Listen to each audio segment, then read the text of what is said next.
Strength and growth come only through continuous effort and struggle. Hi, this is Radha Srinivas, and I'm here to discuss the first chapter of SPL Grade 8, the Indian Constitution. We are going to discuss the complete chapter, followed by few questions for you at the end of the session. Do we need rules? Yes, we needed rules. When rules are set perfectly and followed, which provides stable environment where people can live in peace and order.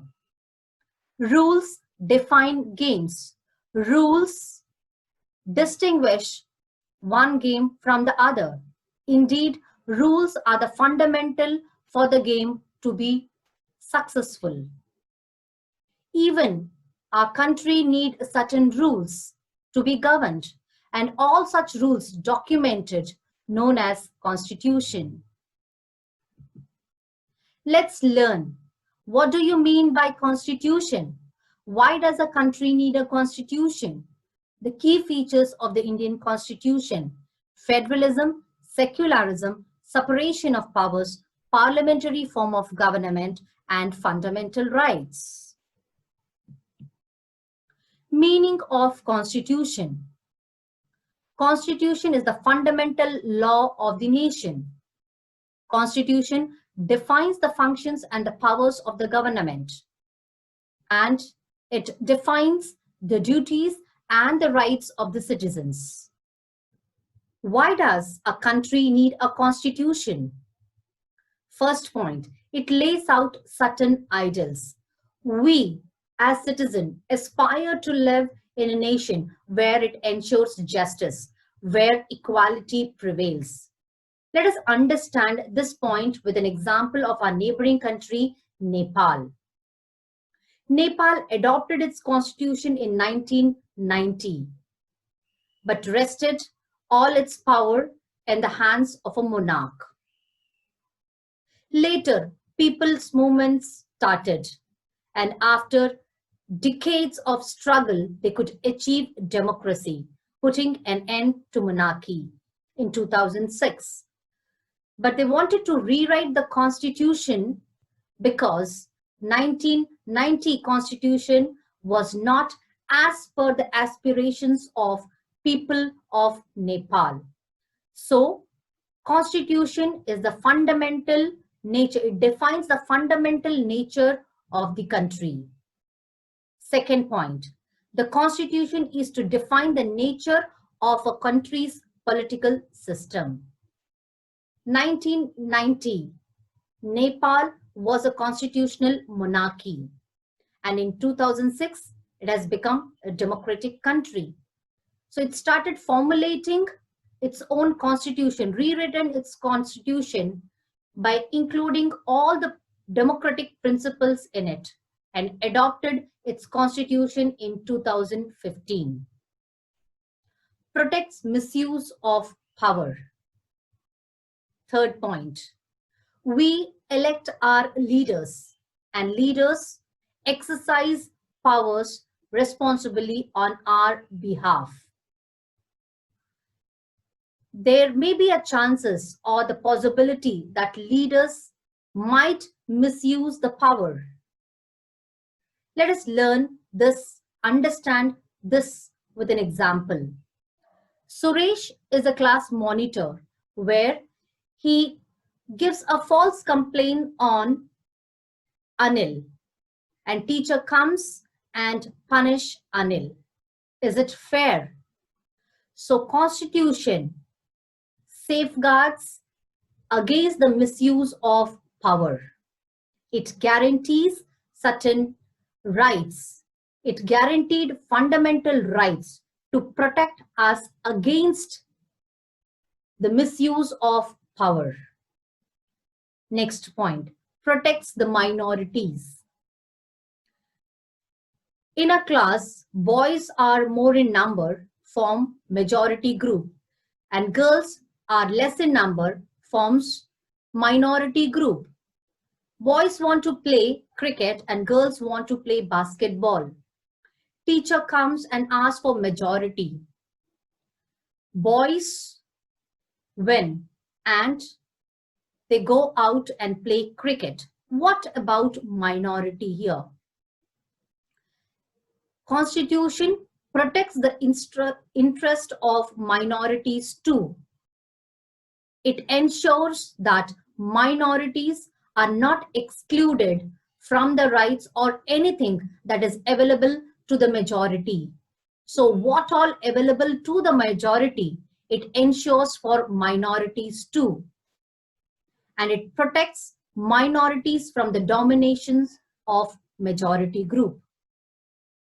Next point, protects us against certain decision. Yes, it saves us from ourselves. It does. Suppose I'm the minister and I declare that I'm going to promote my own religion. Can I do that? It's against the law. I may strongly feel that my decision is right, but it may affect, my decision may affect the larger interest. Constitution contains rules which will not allow to overthrow the provisions given to the citizens, as well as it will not allow to disturb the basic structure of the country. Making of Indian Constitution. Our Constitution was drafted by Constituent Assembly. Members of the Constituent Assembly were elected by provincial assemblies. Dr. Rajendra Prasad was elected as the President of Constituent Assembly. Nationalists experienced the authoritarian rule. So they dreamt of a democratic country where people live in equality, where people are treated equally, where all the citizens have equal right to take part in the formation of government. But this was not an easy task. It took 2 years, 11 months and 18 days to draft our constitution.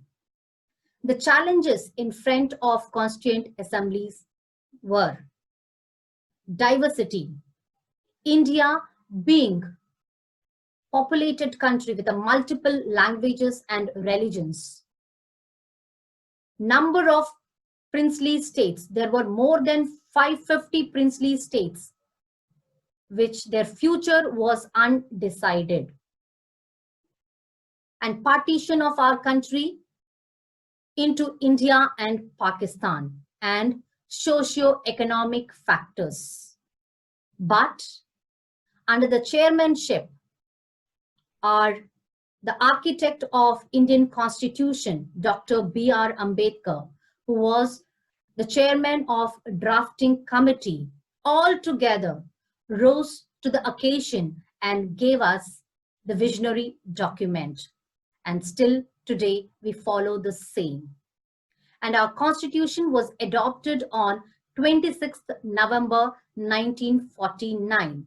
So we celebrate November 26th as Constitution Day.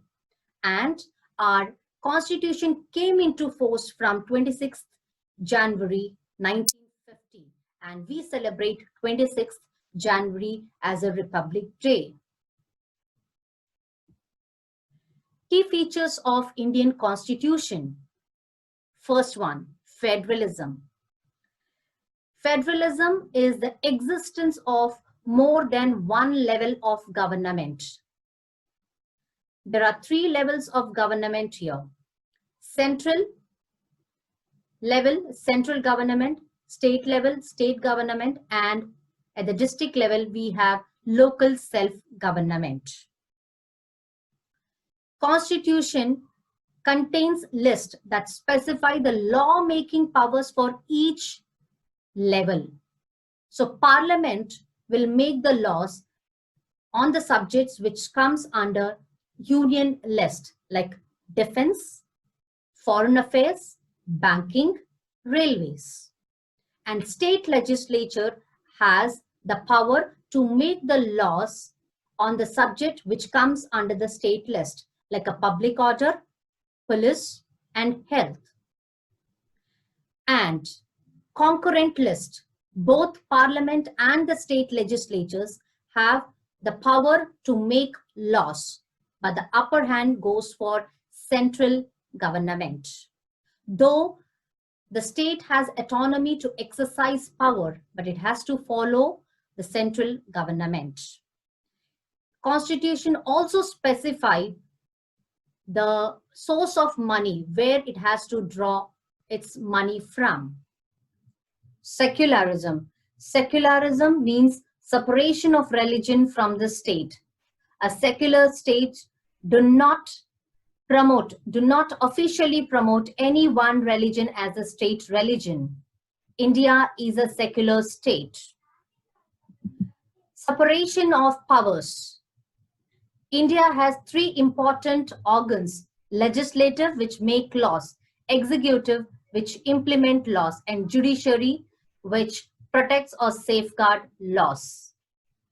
So powers are distributed among these three organs to prevent the misuse of power, as well as each organ acts as a check on the other organ of the government, and this ensures the balance of power between them.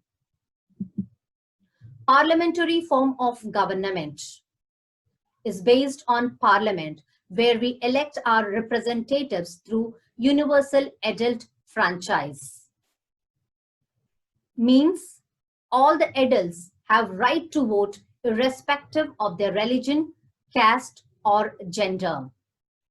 They directly elect their representatives. Also, every citizen of the country can contest in the election. Representatives are answerable and accountable to the people, so it is also known as responsible government. Fundamental rights. Fundamental rights are the basic human rights. Indian Constitution guaranteed certain rights which are very much essential for the well-being of all the citizens. It is adopted from USA and it is laid in the Part 3 of our Constitution. Fundamental rights, often referred as the conscience of Indian Constitution, as it protects citizens from arbitrary and absolute exercising of power by the state. There are 6 fundamental rights. Right to equality. All are equal before law. It means it protects equally. All the persons are protected equally by the law. No person is discriminated based on gender, caste, or religion. Every person has equal access to the public places. Right to freedom includes freedom of speech and expression, freedom of forming association. We can reside in any part of the country and we can move to any part of the country. And moreover, we can take up any profession. We are free enough to take up any business or profession.